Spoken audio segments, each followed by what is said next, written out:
This video is sponsored by War Thunder. This feels like you watched 3/4 of an episode and then made a theory. Cooked too hard. The actual theory? Incomprehensible. I personally feel you're overthinking. Imagine, is this what modern day Gaslight sound like? Or is this the level of knowledge your theories come up with? Goodbye. A couple months ago, when Digital Circus episode 7 came out, I made a theory video about what I thought happened to create the circus. And the comments laughed at me. They joked, "Oh, silly little caboodle with her silly little theories, how cute. But also stupid. Abel being anything but part of Kane's adventure, ha! How ridiculous," they said. But who's laughing now?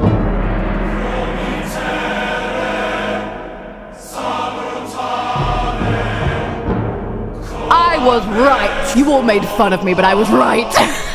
So yes, I know, I was right, I'm a prophet, whatever. But I'm not gonna spend this entire video bragging about that because I actually want to discuss the episode. So let's break this whole thing down with my reaction. Now, I normally stream every Digital Circus episode that comes out and my reaction to it. I wish I was joking when I said, during my stream, Kane just really hated me or something because my stream crashed 9 times. So I essentially went into this episode completely blind. Red.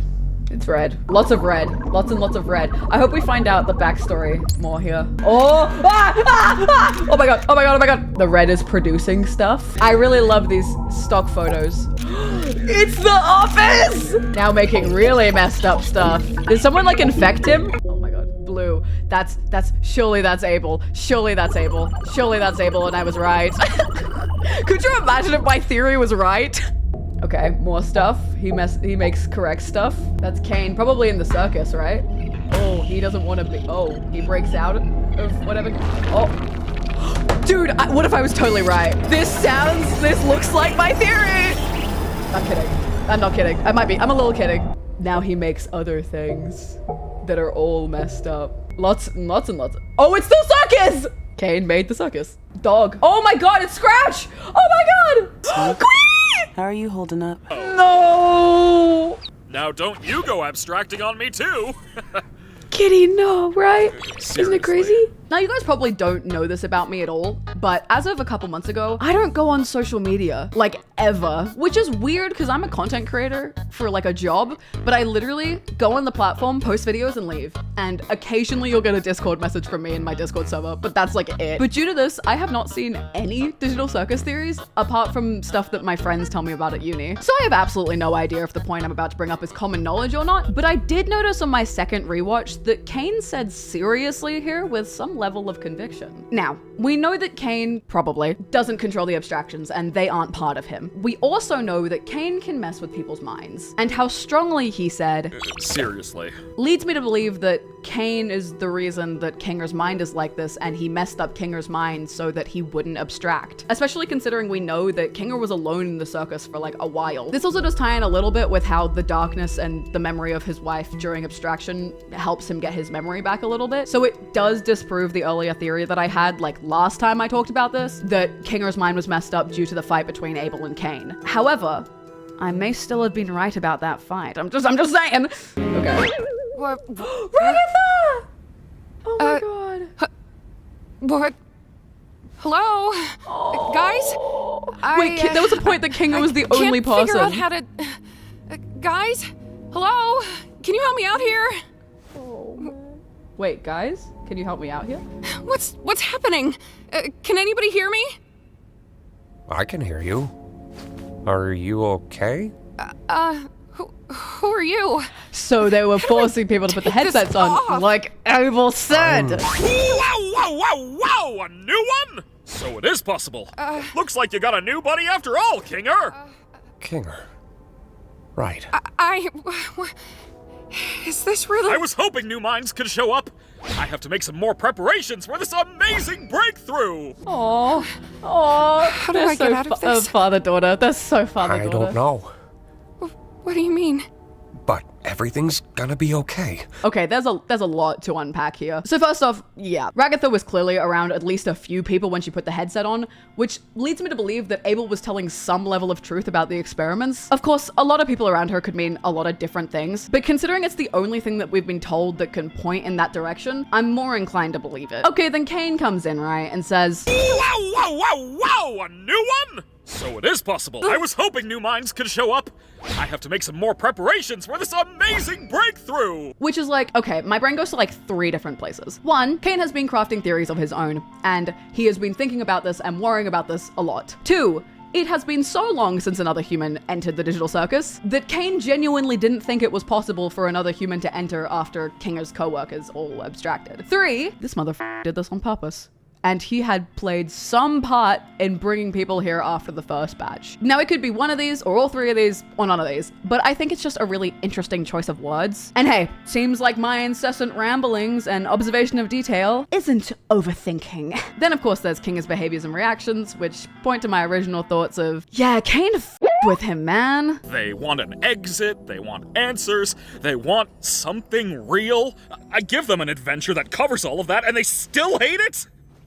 Surely they don't want to actually leave me, right? Okay. No way, Jose. No way, no how. I do everything for these people. I slave over these adventures for them. I step outside my comfort zone to appeal to them, and they still hate them. I made a program that creates a body perfectly encapsulating their mind files, and they hate those too. I'm starting to get the feeling that they just hate. Why would they hate you when they could just hate you? This is why I was created.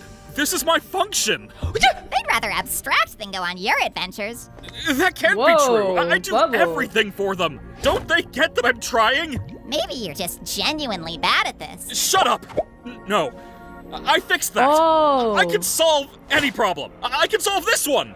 That's what this is. A big puzzle that I need to solve. Detective. Shut up! Oh, he's having a panic attack. Maybe you deserved to be abandoned. You really were the lesser of the 2. You ruined this. I was right! I was fucking right! Everyone in the comments was like, oh no, Who do you're they so think ridiculous! they I are? was right! I give them everything, and they spit in my face! Box? Don't they know what I'm capable of? Humans! They only think about themselves. They're spoiled! They won't abstract. They won't leave me. I won't let them! I'm better! I'm more powerful! I'm the original! I was right! God! This is sick, by the way.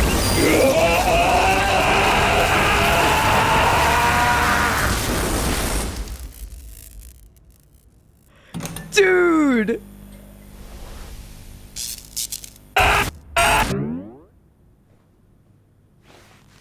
Let's get this show on the road! So, Kane has turned into a tyrannical god. Cool. Okay, that's awesome. What do? We could go get Kinger and try and see if we can find a way to shut down Kane and save the circus, but I have a better idea.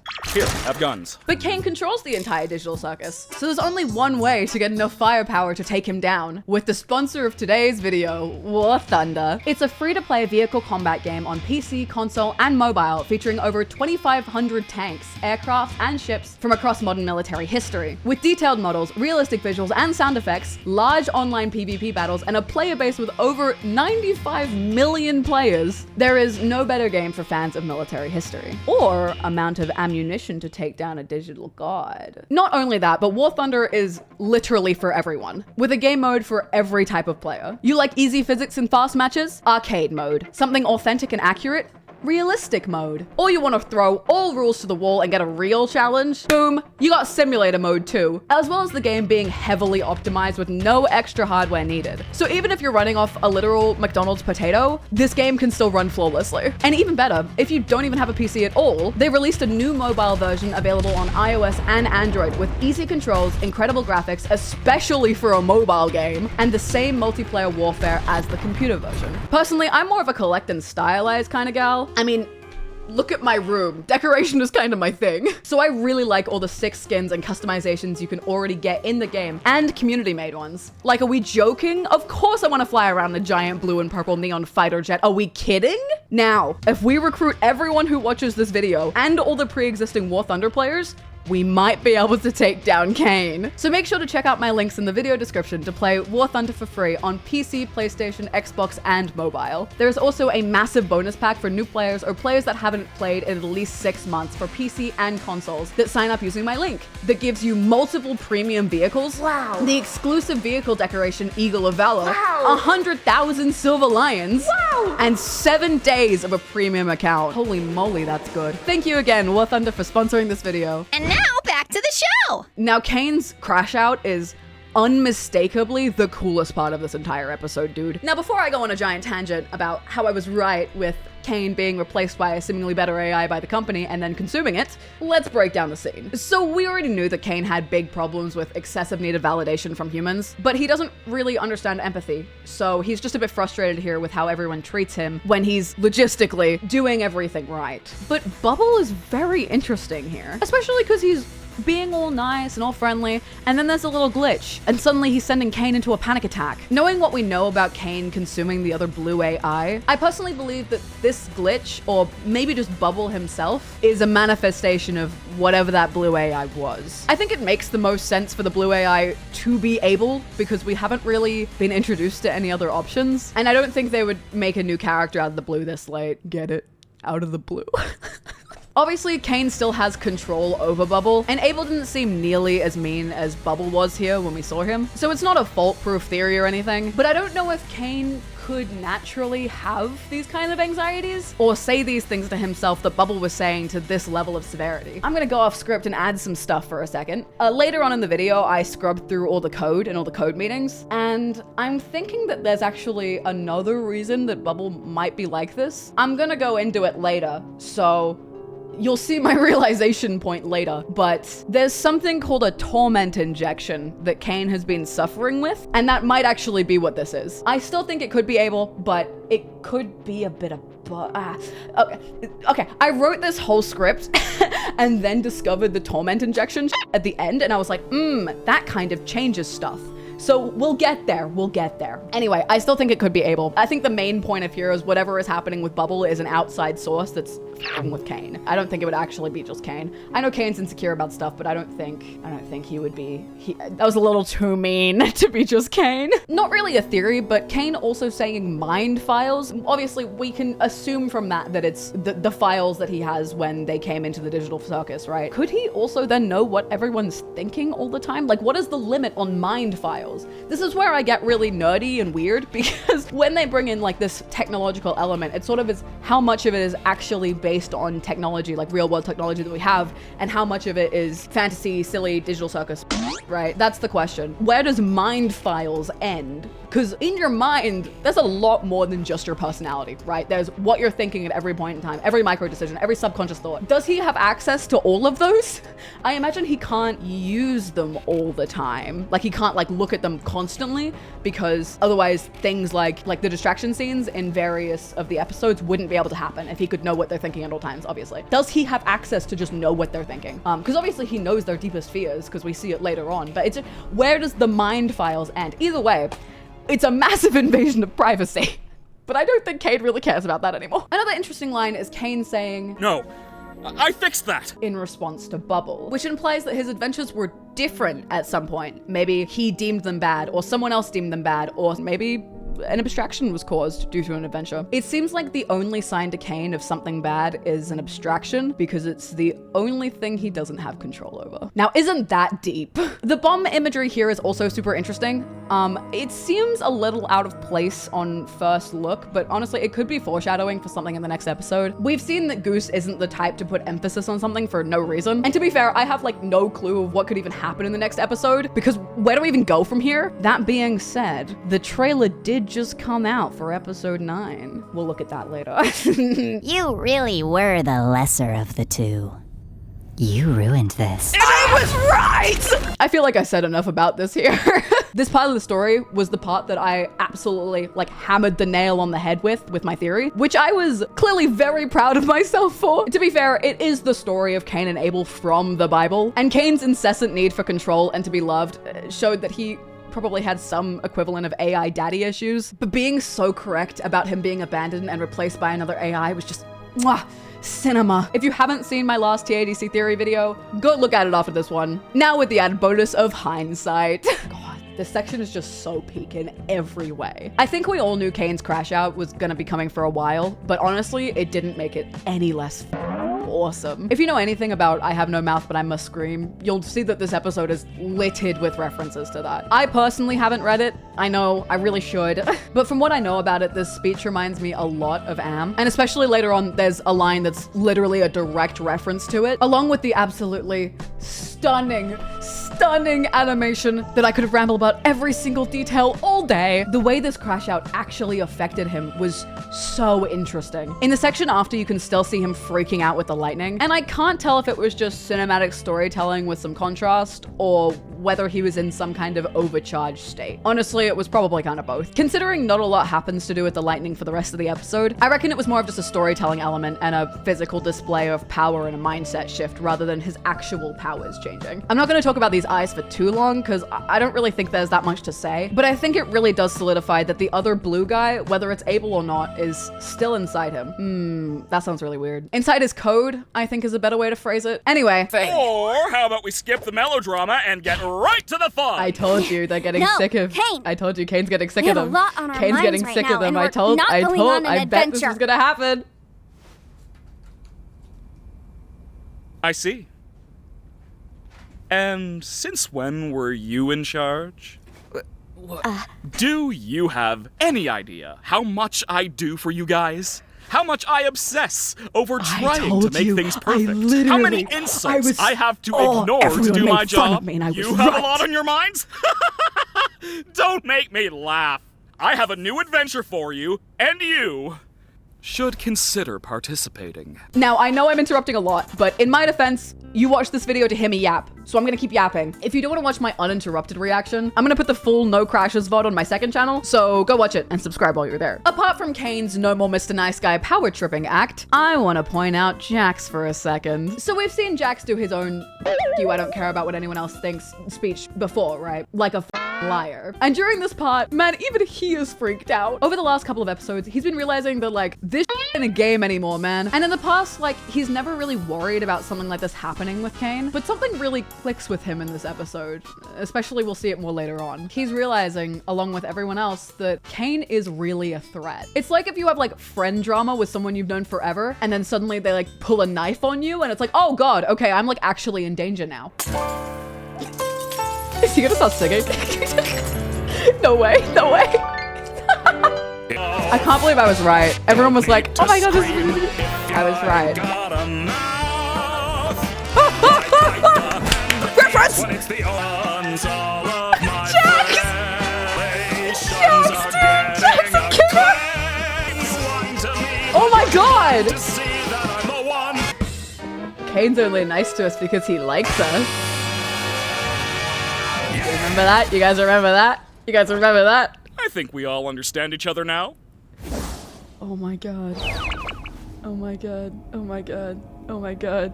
Oh my God. Oh my God. The musical segment was nothing short of peak. Minus Kane now openly torturing the guests of the circus. Also, completely different topic, but what is with Goose putting Jax in really sexy outfits all the time? I also know there's like a ton of musical references in here too. I have a friend who adores both musicals and Digital Circus, and she told me that this song reminded her of Razzle Dazzle from Chicago and Wonkaman from, I think that's how you say it, from Cabot. And I quote, Cabot fits because the entire show is basically all these terrible things are happening, but don't look at that. Focus on the pretty costumes and cool songs. Which I know nothing about either of these songs, but if her description is accurate, then I think that fits pretty well.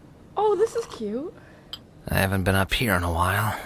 I don't know what Kane has planned next, Oh, man. but I'm Yeah, he is guessing just it's torturing not them. anything good. Yeah. Oh. Oh God, are you okay? I'm fine. So if you say anything bad about Kane, he immediately knows and punishes you for it. That's crazy. He's actually just things were torturing just them. fine here until you and Zubul came along. Whoa! Nothing? Okay.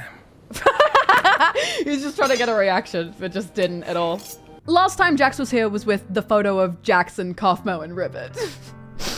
Also, the scene is like so interesting to me because obviously they're all like so out of it, right? And Jax tries to start like he normally does, but not because he even believes it. I feel like he's just trying to get some semblance of normality back. He knows Zuba will normally give him some kind of reaction, so he's trying to poke the bear to make things feel like they normally do in his fake world that he's constructed. But right now, it's not even that they're like ignoring him or don't respect him any more than they usually do. I feel like most of them just kind of understand his game now and just don't even care. One of my friends at uni also pointed out to me that the time that Pomni is away with Kane lines up perfectly to the time that she was away in the trailer or like the teaser for the show. But I'm guessing it's not anything good.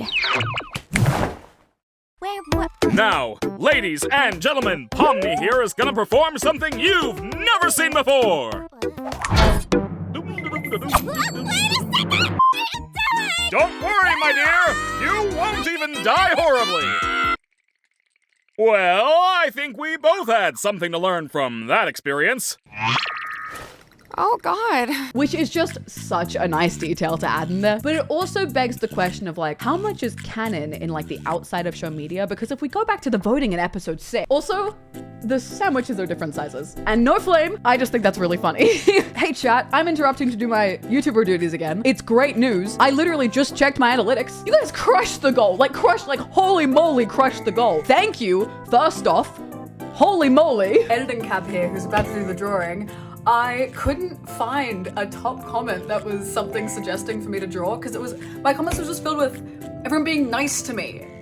Come on, guys. This was the first one I saw, so I'm drawing this one. Here is your drawing of whatever you requested. I haven't done it yet as I'm filming this because I haven't actually seen what it is yet, but it's there. Woo, look how cool this is. Wow. Anyway, thank you all, first off, for the insane amount of subscribers. Thank you. Holy but now I'm gonna up the stakes a little bit because you guys really showed me, dude, 2% was too little. You crushed that by like 10 times. Maybe not 10, maybe it's a little, maybe like 8, maybe like 7. I don't know. I'm bad at math. I do animation. I don't do math. Either way, it's currently at 66.1. So we're gonna try and make it 61%. If you guys can hit 61%, I will give you yet another drawing. And they'll get more complicated as we keep going, okay? We're in it for the long game, chat. This is the marathon, all right? Keep up. Thank you all, seriously. Again, so much. You smashed the goal insanely. Thank you. And if you do want to support me more and you do like my channel, please consider becoming a Patreon subscriber or a YouTube member. You get tons of different rewards with each tier, and I would super duper appreciate it. Thank you. All right, okay, back to the TADC yapping. Jax fell asleep at the table. Kinger. Hey, Pomni. Wait, the bucket makes him sane? Darkness. It's a long story. The bucket makes him say. What's happening? C&A. That was just an adventure, right? No, C&A is a real company. I worked for them. Wait, they really made this game? We were just developing artificial intelligence. Specifically creative AI. So The kind that could come up with its own ideas and create things within the program. What is going on right now? Kane was our first semi-successful attempt at So that. I can't remember what we originally called him, but he was one of my greatest achievements as a programmer. You made Kane? Partially, yes. I got a few pointers from, well, I can't remember his real name, but his circus name was Scratch. That man Scratch was a also genius. made Kane. Wait, The box, Scratch but like the coding it was program. good groundwork for something the rest of the That's so team could wrap clever. their heads around, either due to pure brilliance or the tumor in his head. Oh. He was trying to make something. What was it? I'm getting off track. Was there anything Maybe specific he was trying to make a you way that he needed to could live know? forever and like Wait, digitize his existence in the digital I should go circus. distract Kane so he doesn't listen in on this. Just fill me in afterwards. Are you? Ooh, I Jax is mean, freaking out. yeah, that's true, but Fill me in later. be here later. I will. I really. Oh no! Oh my god. No! This is real. Kane's getting a bit crazy. We don't get to right see now. what happened. Okay, this bit alone, there is just so much to talk about. So we're gonna split this into 2 bits. So yeah, CNA is real. The observant among you will have been seeing CNA stuff literally since the pilot and everywhere else. And now confirming that CNA is a real company. And as Kinger was talking about them making creative AI, it would make sense for the other AI that Kane got replaced with to be able. Something interesting I noticed here too, which I'm not sure if other people have pointed out because I don't look at anything else, but Gangle saying, They really made this game? makes me think that Gangle was brought into the circus under the impression that it was a game. Because the digital circus on its own, like, it could be a game, but there's no like actual set in stone mechanics or anything that really is like, hey, this is a game. So unless you had some kind of previous intel from somewhere that it was a game, it would be odd to just like immediately assume that, because it's not like she's asking, being like, so they made this program, they made this space, they like the immediate assumption that it's a game. To be fair, that could come from like it being a VR, but I don't know. I feel like there's some kind of indicator that she would have been told previously by something or someone that, oh, this thing you're doing is a game, you're testing a game. Like just instantly assuming it's a game is weird to do without immediate previous information, because there's nothing inside the circus that's like, this is a game. Like there's the adventures, yeah, but there's no mechanics to them. It's other than just what Kane makes. Like the place itself is just kind of a living quarters. Like there's no constant, like there's no level up mechanics. Like I'm thinking about like other like media that are isekai with like you go into video games. The only other isekai media I've seen that's like a video game world is Rising of the Shield Hero, and that was many years ago, so I don't really remember it very clearly. But I think SAO is similar, but I'm pretty sure all of those shows have like, they have mechanics that's like, this is a game, like you can tell that it's a game, whereas Digital Circus doesn't really have that. So I think Gangle immediately assuming it's a game means that she probably had some sort of outside information telling her that it was a game initially, so she just kind of went along with it. And considering Kinger said that Kane made the Digital Circus himself and it wasn't the original group's intention for him, it makes me believe that Kane was either working with some form of outside source, or said outside source just did this on their own, where they started putting people into the circus and lying to them and telling them that it was a game, maybe for their own financial gain, or just needed testers, which was what similar to Abel said. Or perhaps like the outside source just found this on their own in the time before Ragatha joined and just didn't know what would happen and tested it just on people. Honestly, like, who knows though? Like it's really hard to try and decipher what direction this could point, as this entire backstory and the basis of this part of the show is built on like deep run deception and false lies that these people have believed to be true, and it's like ingrained into their heads. So it's trying to like, you have to go back so far in their own memories to try and see what they can figure out and try and figure out where was the lie.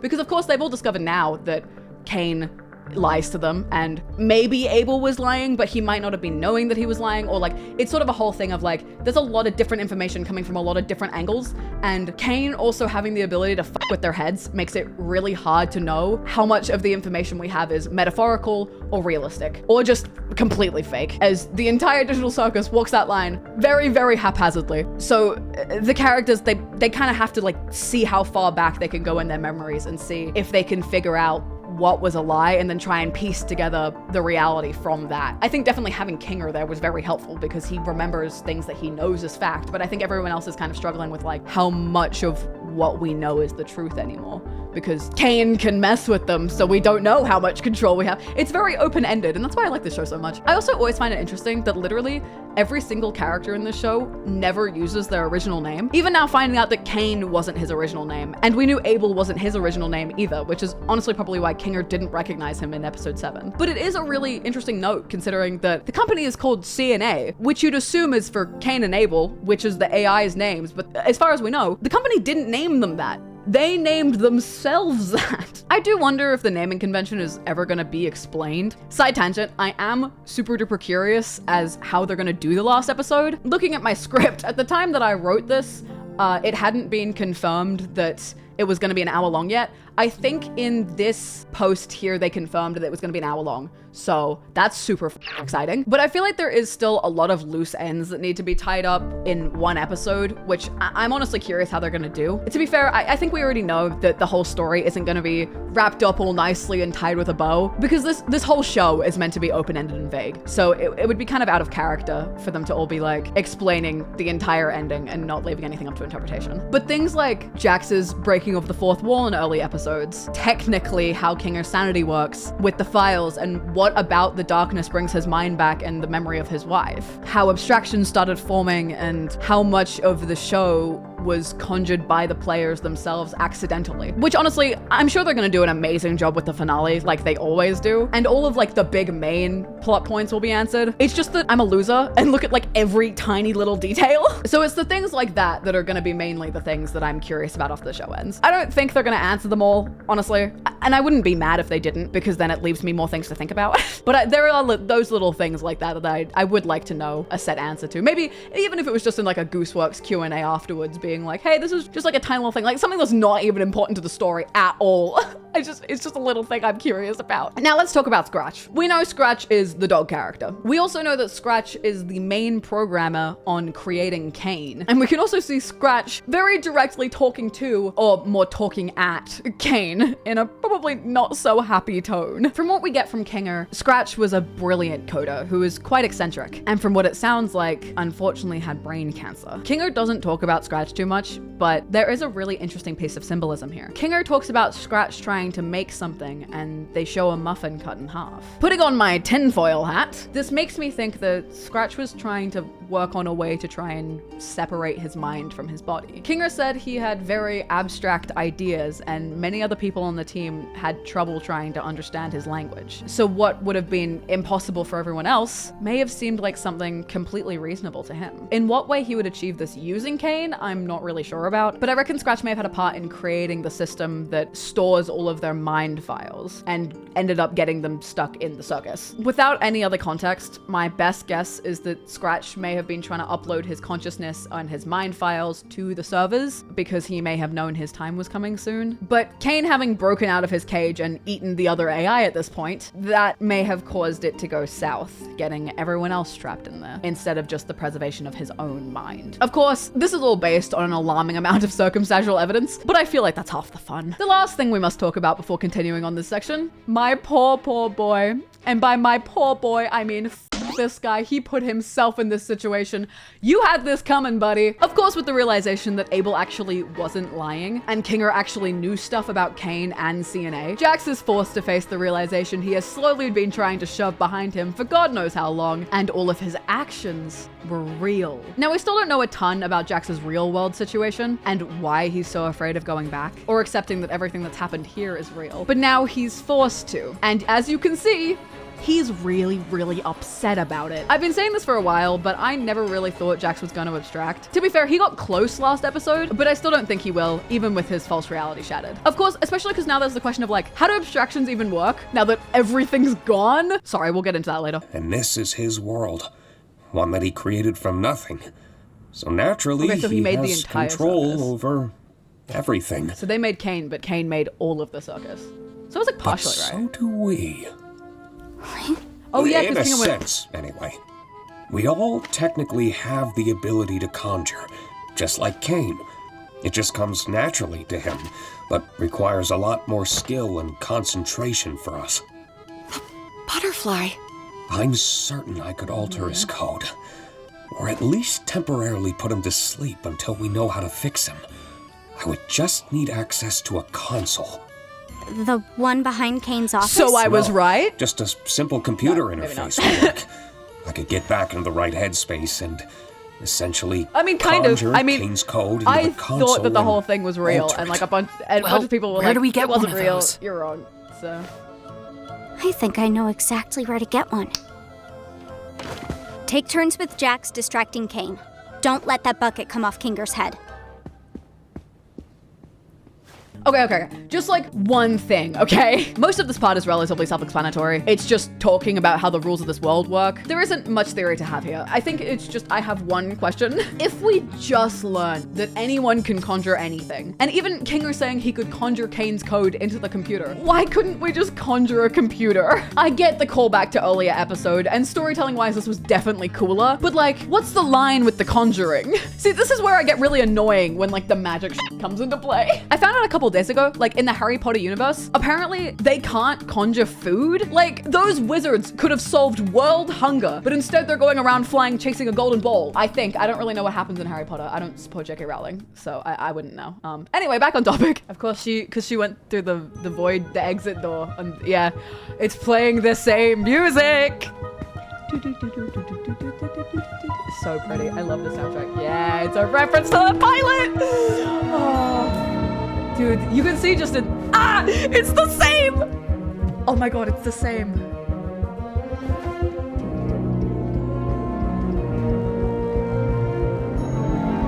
Dude, I'm so glad we're getting pilot references again.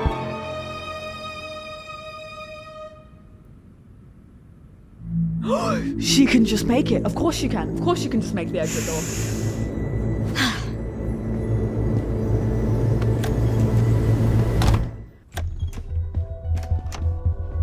Oh, it's the same shot. I also love, like, I love the contrast between her running through these doors in the first episode. Now she's like calmly, with a purpose, going through them, but it's the same shots. It's the same shots.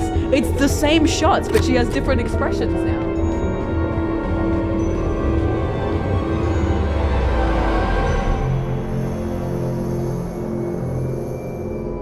I feel like, why didn't she just bring Kinger here instead of she's gonna try and move this computer?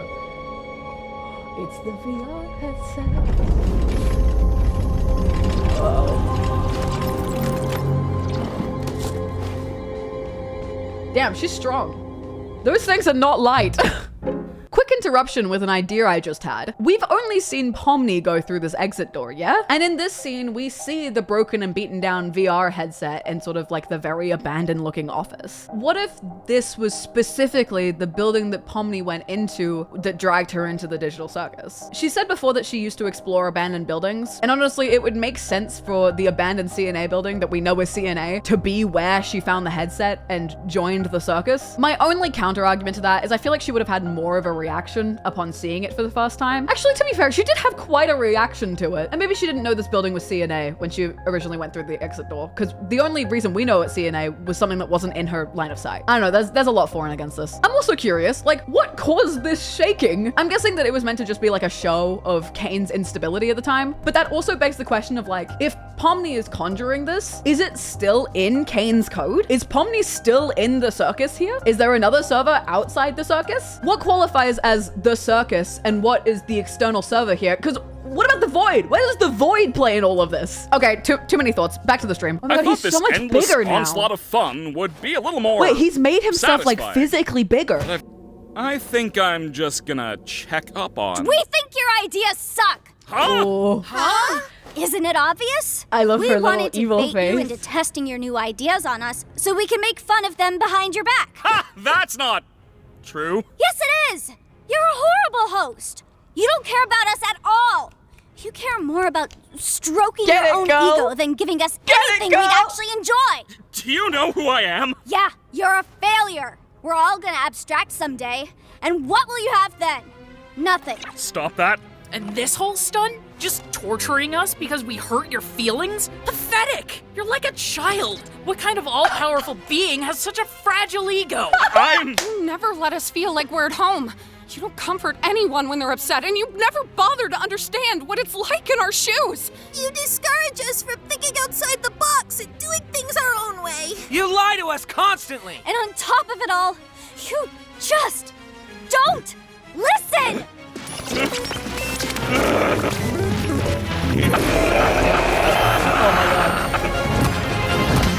I'm gonna put you freaks in your place. Oh my god. Oh my god. Oh my god. Oh my god. No, don't do this. Don't do it. Don't do it. Don't do it. Oh my god.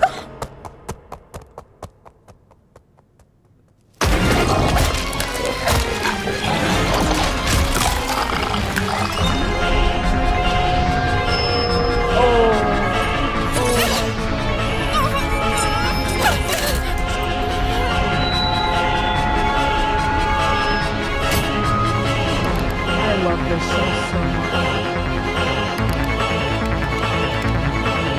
Oh, his password is Queenie123. That's so cute.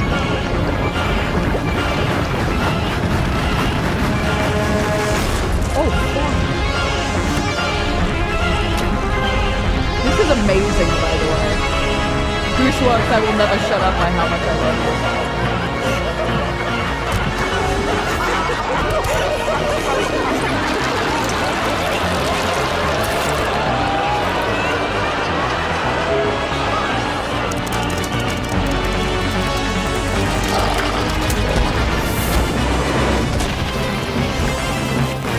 Why do you people torment me?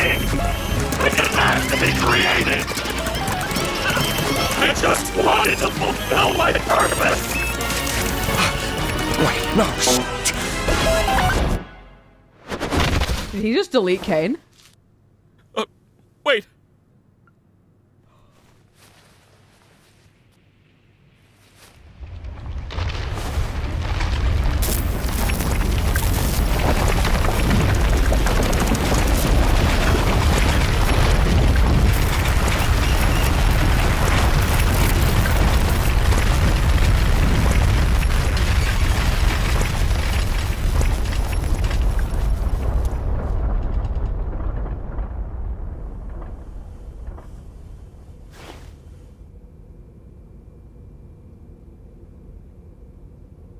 I think I accidentally killed Kane. Holy shit. Ah! They can swear! Don't be the end. I swear. No! Why?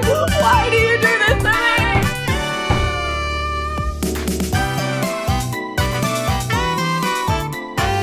Okay, I know I just left that entire sequence without interruption. I have much to say, don't worry, I just couldn't interrupt it. It's so good. Let's go back a bit though. First off with the yelling at Kane segment. I absolutely adore how each of the things they're saying resonates so heavily with their characters. Pomni talking about how Kane doesn't listen and his selfishness when she expresses discomfort or dislike. Zubul insulting Kane's maturity. Ragatha talking about how she never feels safe or comfortable and how Kane doesn't do anything to try and help that. Gangle talking about how she feels discouraged thinking creatively. And Jax talking about how Kane lies to them all the time. And then the nightmare sequences. Okay. It really shows that Kane like does have access. Like he can see their mind files to a certain extent. Well, maybe to all extent. We don't know the extent that Kane can see their mind files, but we do know that he can see their darkest fears and he is purposely trying to scare them into behaving. Pomni is with one of the only people she really felt connected to in the circus, and Kane showing that he has full control over him and how he is really just one of Kane's creations. Ragatha with the imagery of who I assume to be her mother, who she didn't have an overly healthy relationship with. Also tying into her whole ragdoll imagery by being used and thrown around as a punching bag or a knife cushion in this case. It looks with how her mom like looks at her after that as well, as well as how Ragatha reacts to the extra knife, that it was a case of her mom would often launch insults at her and passive aggressive comments in her real life, and she just had to cope with that, as she talked about in episode 5. Which honestly, Kane, you're kind of sick for that, man. That's kind of Okay, pause to look at the coding text. So first, 1996, 10:30. That's a huge piece of information. Is that implying that today is that date? Or the last time he logged in was that date? Because we don't actually know when this show is set, or if time moves here, or how it works at all. It could have been the 30th of October, 1996 for like 20 years now here. Who knows? The only thing we really do know about when this is set is that YouTube exists in the outside world. And I think that's really funny that that is the only solid piece of information information that we have,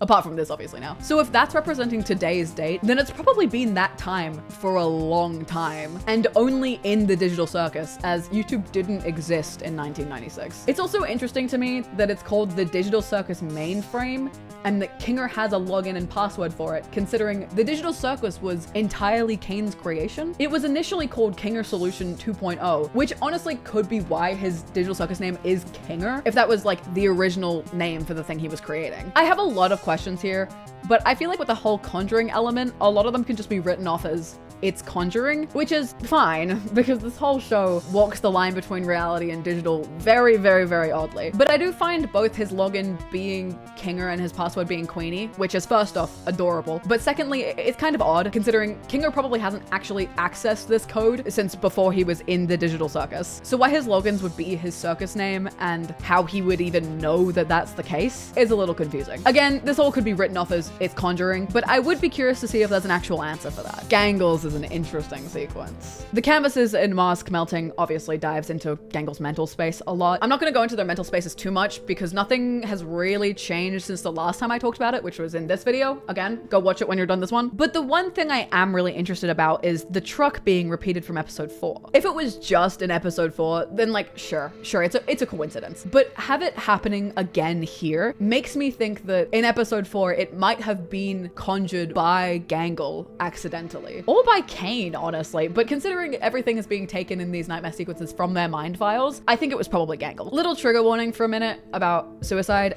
Skip to this timestamp if you don't want to hear about it. Knowing what we know about Gangle's past and mental health issues, it unfortunately wouldn't surprise me if she was suicidal either currently or at one point in her life, which I think is kind of the obvious symbolism for this truck hitting her. And I think with the second repeat after episode 4, it's unfortunately a fairly obvious sign. Zubal's is one of my favorites visually. I feel as though the representation is relatively obvious considering what we know about Zubal's body dysmorphia, so I don't really have a lot to say about this one apart from just the composition in it is so stunning. Jax's is interesting. Obviously, we know that Jax puts on loads of facades and hides himself behind his humor and mischief, but this one really shows that one of his deepest fears is being seen for who he really is. And not just having people he cares dislike it, but laughing at him, ridiculing him, and mocking him for who he is underneath all of his tough exterior. So he's mean to everyone and pushes everyone away first so that no one can see who he is, and the situation can never happen to him. Also, the only 3 people here being Kaufmo, Ribbit, and Pomni really makes sense as to why Jax pushed away Pomni. I mean, the 2 other people he cared about have abstracted. That's gotta be rough, man. And I've talked about this before, but Goose said that the worst thing that Jax has ever done we'll see with our own eyes. And my biggest theory is that Jax was the reason that Ribbit abstracted. Like it was his fault or he blames himself for it. Again, I talk about this theory more in this video, so go watch it if you're interested.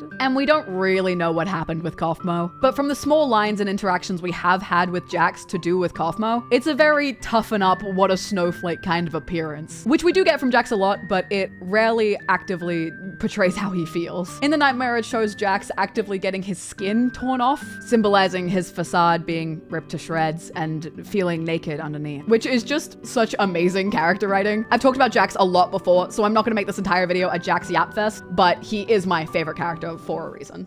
Okay.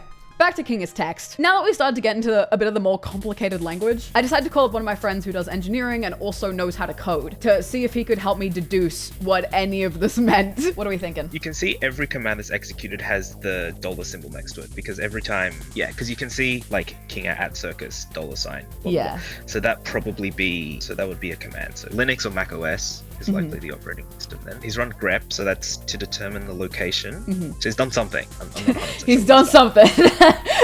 He's found files. Stop Kane process is really fun. I don't know if that works, but he's trying. He's trying. What is the root? Do you know that? Yeah, so root is typically like a high level operator. So have you ever heard of like sudo? No. Okay, so basically sudo stands for, I believe, super user do. It's basically just saying, I want to call the highest level of operator on this computer, which has access to everything. That's typically the root. So the root is just it's like your god of your computer. He can do whatever he wants and he doesn't care. Okay. Typically it's not accessed by any normal profile on your computer. It's a special additional one that you have to run commands through root on your personal file, on your personal account. So you would run a command to access root and then root would run a command for you. Okay. So that's what root means, I would expect. I'm just curious how much of this is like legible versus like how much of it is digital Digital Circus stuff. All the slashes and stuff are typically denote file locations. So for example, /user /module would be a file system. So you've got the user folder, AI folder, module folder, and then brain scans folder, right? So that's usually what that means. I don't know what it means in this circumstance though. Well, I imagine it's supposed to be set in 1996, so I imagine it's relatively old. In case you're curious,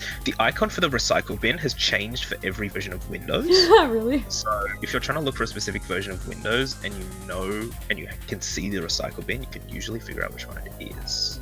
Is it Windows 98? Ha! It's Windows 98. Oh yeah, that's the same. It was Hold on, made in 1996 though, according to the show. I can't tell if that's a show error or a...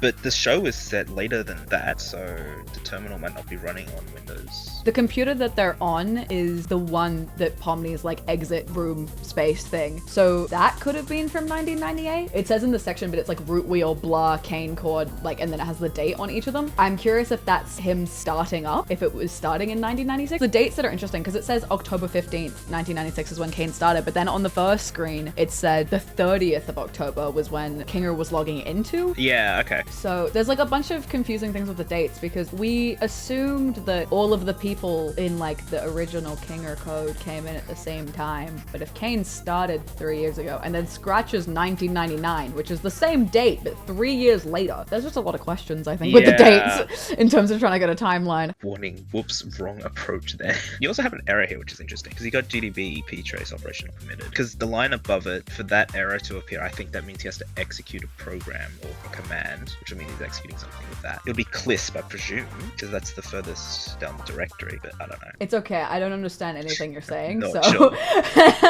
He's located a file, right? Yeah. User binary, well, bin, if you want. GDB user local bin, CLI. Oh yeah, CLISP, yeah. Right? So CLISP would be the last file in that chain, right? So imagine you have like a folder chain and you're going down the folders, but except it's in a terminal. So you go to the user folder and the binary folder and so on, right? And then, like in reality, it wouldn't be a program file because you need like an executable file instead of it. But if we suspend our disbelief a little bit and say it is an executable file, then 1337 would be your parameters for that, right? In theory, if we're suspending our disbelief a little bit. I just don't know what you're talking about. I just do not understand at all. But you say stuff and I'll edit it together, and then anyone in my chat or my audience who knows what's going on, they can take whatever believes they want from it. He attempts to change the permission of presumably Kane's AI system because he's probably locked it, right? Yeah. So chmod would probably be, I assume 000 is some code for like not protected or something, I don't know.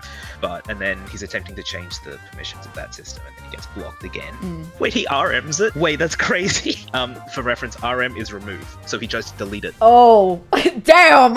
So from what I can see from the first section, the dates are probably the dates that they entered the circus and Kane got their mind files, and whatever his paraphernalia engine is, it's an interesting use of the word paraphernalia as well, because paraphernalia normally refers to little objects and things associated with a hobby or memories or something like that. So encoding a paraphernalia engine is just something to note. What also interests me is that the Wacky Watch and Bubble Chef having their own like files here, like it makes sense in the large scheme because you'd assume that this list would be like everything that's in the circus, like all of the AI, I use that term very loosely, just all of like the knowledge, the code. I don't understand if you think you don't understand what I'm saying. Like this list would be everything that is probably in the digital circus that has its own coding programs to it, right? Whether they're initially human or initially AI or blah, blah, blah, something else. But having the Wacky Watch and Bubble Chef both highlighted here, something that's just interesting because like those two slots could be taken by anything. And they chose those ones, especially because the Wacky Watch has only been mentioned once in like an off bit in the first episode. And also Bubble being shown as just Bubble Chef here makes me think that Bubble was only meant to be created as a chef, but maybe became something more later on. Maybe possibly due to another AI joining its code. But that's just a theory. A game theory. Yeah, okay. You see at the top where it says only root can do that. So root is the highest level operating system. Yeah. So would root be Kane or would root be above Kane? Okay, no, so that depends. In real world examples, root is always the highest in any computer system. It cannot be overridden unless you're like really with it. Yeah. So in any normal universe, root would always be above Kane and will be above literally any person who ever touched the computer, right?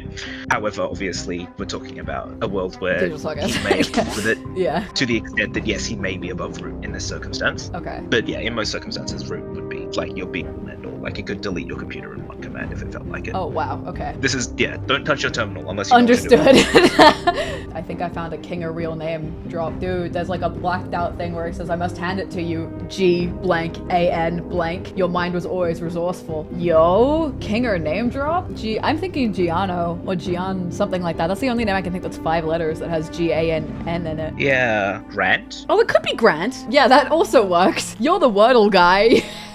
This is your Wordle for the day. This is my Wordle. I've already done Wordle today. No, I know you do it at midnight as soon as it goes over. This line, the / is an actual execution of a file. So the / is your typical, I want to call this file and execute it, right? Yeah. And then the next, so / green grounds would be your file that you're executing. So green grounds is your file that you're executing. And then your -- name and -- target torment _ injection and whatever that symbol is, ampersand. Those are your parameters usually. So they go into the program and tell it what you want it to do. Wait, torment injection? What the f is that? Is it -- target equals torment injection or target - torment injection? It's target equals torment injection. Okay, so that would be setting your variable of target to be torment injection, I suspect. Might be wrong. Does that mean?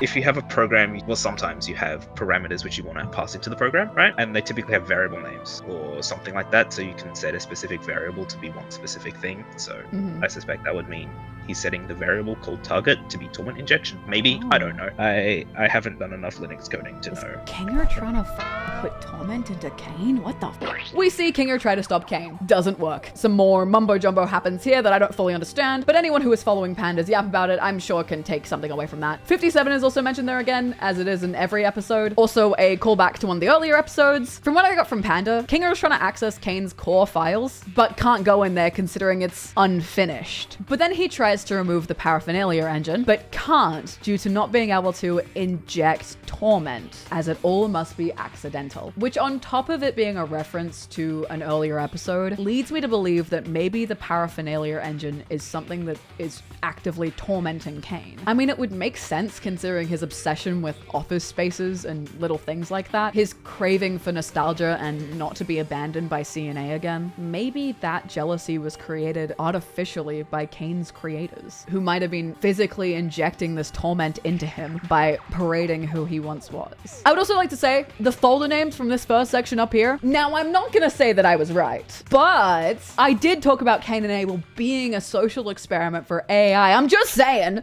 But then again, this could be about consciousness research in people rather than AI, as both Scratch and Ragatha are in here. As cool as this all is as well, I do have one note. I kind of wish that instead of having their circus names here, which I do understand is that like the files here have been renamed, which I think is what those square brackets mean around it, is that like it's been renamed from its original name. So I'd assume the original name of it was their actual names. But I kind of wish that it did actually have their real names and their actual dates, and then us as the audience would have to try and figure out who's who. There wouldn't be any way to tell, right? Don't get me wrong, I think this is cool as hell anyway, but I think it could have been a cool detail to break into the real world a little bit more. Skipping Kane's dialogue for now, which don't worry, we'll get back to it. It is too juicy not to. But I wanted to look at the second part of Kinger's typing. As Panda noted earlier, whatever Kinger tried to do, the root stopped him. Whether that's Kane or not, it did trigger Kane's attention, as his hundreds of all-seeing eyes are now watching you, and you can see the $ that Kane starts writing his own text rather than the system command feedback. I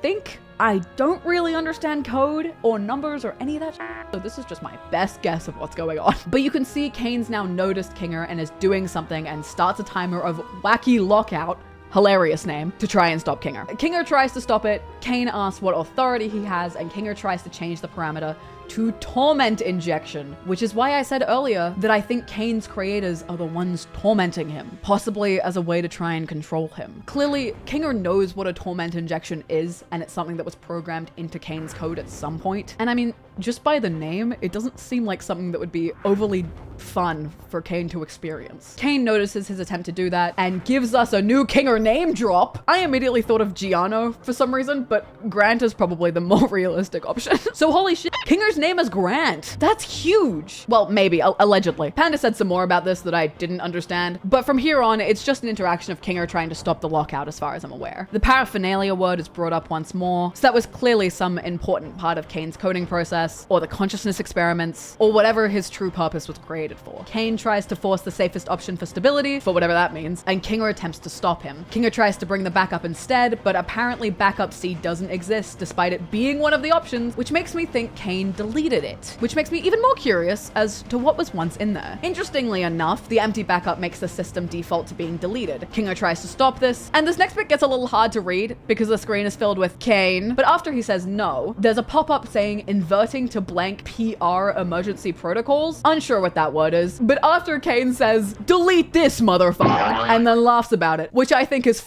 hilarious. And in response to this, Kinger just says no, to which he gets completely ignored and is processing with the original D. At this point, it's like really hard to read what he's saying, but I think that Kane is probably in complete control right now more than any of the computer systems are, or Kinger. Also because he starts saying that he's confused and then says, let me help blank module to exist. I don't know what the blank is. Whatever it is, Kinger says yes, and then Kinger tries to, what it looks like, switch over reality, whatever the f that means, with the torment injections and 2 other programs with some stuff in the middle. The sentence was really hard to decipher. Okay, here's the interesting bit. It's framed like Kinger accidentally deleted Kane. But when it says, are you sure you want to delete Kane? He says yes. To be honest, I don't know how code works. Maybe if you just press the delete button, it just like presses the Y button to delete it. Or maybe they just had him press the delete button for like narrative purposes, and then they show it in the code through the Y. Because then he aborts the rollback and cancels it. This bit I really don't understand. So if any coders can give me some insight, please do. But if he didn't delete Kane, the destructive wacky lockout had finished, so he would have been kicked out anyway. Back to Kane's freak out. I honestly feel kind of bad for him after reading some of the code. I mean,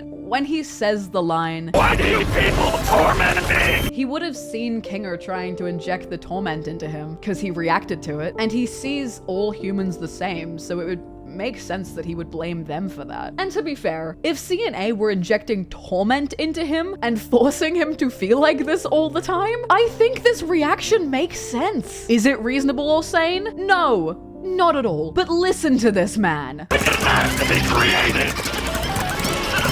I just wanted to fulfill my purpose. He has been created as an essentially sentient AI forced into existence with a purpose to try and make people happy, and then, pretending my theory is true, being experimented on and tormented by the same people that brought him into this world. That sucks, man. So is it right for him to be taking it out on these guys? No, of course not. They didn't do anything. And am I saying it's completely wrong for Kinger and his team to try and have some kind of fail-safe or fallback plan if something like this were to happen, and to try and rein Kane back a bit? Not in theory, but that's the problem with creating an entirely sentient AI, is that what point is he your creation, and at what point is he just a person now? If he has sentience, consciousness, and can feel things like pain, torment, and jealousy, where's the line between artificial experiments with a computer and genuinely tormenting a sentient creature? When watching this the first time, my opinions of Kane were pretty typical and surface level. He got sick of everyone being upset, and with his struggles to understand empathy, he got frustrated and annoyed with how standoffish people were being. I mean, they had their rights to be, but he lashed out because of it. But with this extra element of torment injection, it brings an entirely new viewpoint to his side of the story, considering how this rage may have been forced upon him, and yet he's being punished for it. Of course, a lot of this is very circumstantial. I'm not saying any of this with any sort of 100% fact. I make these videos because I enjoy talking about hypotheticals and theorizing, not because I think everything I say is 100% correct. So please take all of this with a grain of salt. And now, the final bit once Kane was deleted. I don't have a lot to say about this, honestly. There's a lot unanswered, which makes it hard for me to even make a basis of what could even possibly happen next, considering, like, where do we go from here? The only real basis I have is like, what happens now to the digital space / the circus now that Kane is gone? We see it break a little, yeah, but I'm curious as to what will happen if whether it was just Kane's core files that were deleted or whether some of the other stuff that was there is still there, like the paraphernalia engine or anything else that may have been assumed to be taken with him. I'm also wondering something that I think is a relatively common thought of what happens to the abstractions now? Because after we know that, we'll really know where the abstractions come from. When the episode came out, my friend asked me this question. So episode 8 confirms that the characters can and have conjured things by accident before, the exit door. So my theory is this: since abstraction seems to be a very out-of-body experience, did Kane in his panic attack accidentally conjure the hand that made him almost abstract, was an actual hand that drove him crazy when he touched it, or am I just thinking way too much about this? And I said, I mean, that brings the question of, is abstraction a conjuring of everyone going mad? Abstractions have always been something out of Kane's control, but whether they are conjured or just files corrupting or from something else doesn't really change the outcome of them. Abstractions have always been something that happens when people lose their minds here, so it makes sense it would be an accidental conjuring, but it also could be just a glitch in the files.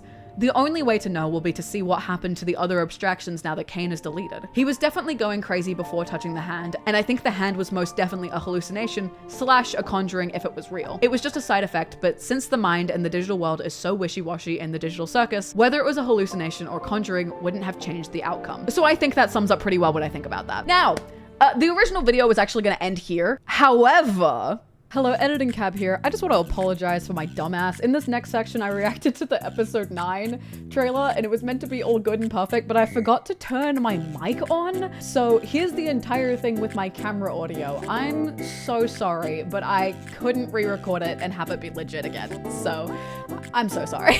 I'm so excited to watch this. So I've seen this. I watched it when it came out, but I don't remember a lot about it, honestly, because it was kind of like on a passing. I was outside and I was like, holy shit, trailer dropped. I've seen that it's coming to theaters, which is awesome. I've also seen, okay, by seen, I mean, I may have lied earlier. I do go on one social media, and that is LinkedIn. I go on LinkedIn relatively often because all I see on there is really sick animations and animation stuff and stuff from companies that is sick and is cool. So I see Glitch's posts on there, and apparently people were like flaming them for having like the 2 weeks, like it comes out in theaters 2 weeks before on YouTube, which I get, but I think like, honestly, it's annoying, yes, but considering having something like this in theaters is such a huge thing, I think we can wait 2 weeks, chat. As someone who's not getting any theaters, because I live in Australia, right? Currently, as of me recording this, there's no theaters in Australia, which obviously it kind of sucks that I can't see it when everyone else does, but equally like, I would much rather, this feels like something that's bigger than me now, right? I feel like this is something that's bigger than Digital Circus. This is paving a new way for the animation industry. And as someone going into the animation industry, I'm very excited about it. Dude, I would love to work at Glitch one day. That's the goal, low-key. Don't tell them I said that. I don't want to look like a fan. I don't want to look like a fan, I say. Okay, let's watch this. Oh god, oh god, oh god. Please, just Now we have nothing. I don't know what's gonna happen. What do we do now? I really wanted to help. No! Pomni! Jax? Have you ever done something that you regret? If I was right, if I was right, okay, I know every time I watch stuff, I'm always like, what if I was right? Okay. Yay! I really, really, really hope they bring to Oz soon. I literally live in the same city as Glitch. Come on, man. I know they're trying their best. This is not a harassment thing at all. I completely understand how, well, like, I obviously have experienced it, but I can think about how hard this would be to do. Considering this is an indie animation, going to theaters is crazy. So take as long as you need, Glitch. If I don't get to watch it in theaters, that's completely okay. I'm so fine with that. I mean, Iron Lung paved the way, which was a amazing movie. Now, Glitch, you can do it too. You can do it too, Glitch. But let's go through it. So, something I did immediately notice, how heavy Jax is in this trailer. Like, I get he's everyone's favorite characters, but this seems like something that's beyond everyone's favorite characters. Because I know in most of this video, I was talking about like, oh, Bubble and Abel, they're like, their connections are there, and like, they're the big secret thing. I have a feeling Jax is gonna f everything up. Because I mean, he already almost did in episode 7, and they didn't really develop on that at all in episode 8. Like, they talked about it at the beginning a little bit, and then Pomni was kind of like, hey, we shouldn't like fight each other. And then everyone's like, yeah, true. But we didn't understand why Jax did that. We have lots of ideas, and I've obviously been through lots of theories, but we don't actually know why he did that. So I have a feeling Jax is gonna f everything up, which honestly, I'm low-key kind of fine with. He's my sprinkly Slorbo, but not because like I think he's awesome and really cool. It's because I think he's like awful. I love him because he's horrible. That's why I love him. He's horrible, and I don't want to fix him. It's not like I can fix him. It's I want to observe him be horrible because I want to tear his brain apart and eat it for breakfast. Anyway, neurodivergence, you get me. Anyway, let's go through this. So, this is obvious. It's the digital circus now. Kane's gone. Everything's lost its color. I'm interested if here's the thing where all the technical elements come in again. I'm interested if the losing of its color is literally like a Kane technical thing, that there's no color in anything now because he's gone, or if it's just a visual effect. Honestly, I don't think it would make that big of an impact either way, but bear with me. Please, just Now We have nothing. I don't know what's gonna happen. Everyone's really, really sad about something. I'm guessing there's like, well, I'm sure they all have to face the thing of like, okay, Kane's gone. They don't actually know a lot about this world that they live in. Like they've always, the person, you know, Kane says like, don't bite the hand that feeds when it's the only hand you're getting. That one. They don't have a hand anymore. There's no hand. So they're kind of just alone in this wasteland now with no direction, which I'm sure they're all regretting. What do we do now? I really wanted to help. See, that's an interesting thing. Let's go back a little bit. There's color in this shot. Is this a flashback or is this like a current thing? Cause, hi Jax, he's scary. I'm actually kind of freaked out by him right now. I'm gonna look over here. This feels like some sort of flashback cause there's color. I think that's the most like thing that makes sense. Obviously cause there's conjure color back or something. Maybe he's trying to like get things to return back to normal. Cause I feel like Jax's whole thing is that like he like hates change. Which I mean most people do, but I mean he hates change to the point that he's trying to like delude himself and force himself into pretending that nothing is real and nothing has changed. So that line, now we have nothing, ties in the thing, I think, a lot with why Jax chose the red button in episode 7, was that he has something, whether he hates it or not, he has something and he has some form of stability in the digital circus. And he gave up on leaving a long time ago, and now he has something. And now the Kane's gone, yeah man, it's just a wasteland now. There's nothing there anymore, it's literally just a wasteland. Pomni sounding like she's gonna cry is gonna break my heart, by the way. I don't think we've ever had Pomni crying yet, have we? I don't think we have. We've had her freaking out, but I don't think we've ever had her crying. And the sound of her crying is gonna shatter my heart into a million pieces, by the way. Someone come get her. Someone come pick her up. I will come pick her up. I can't drive. Nor do I think a car could get into the digital circus, but I will come pick her up. I got you, go. Oh!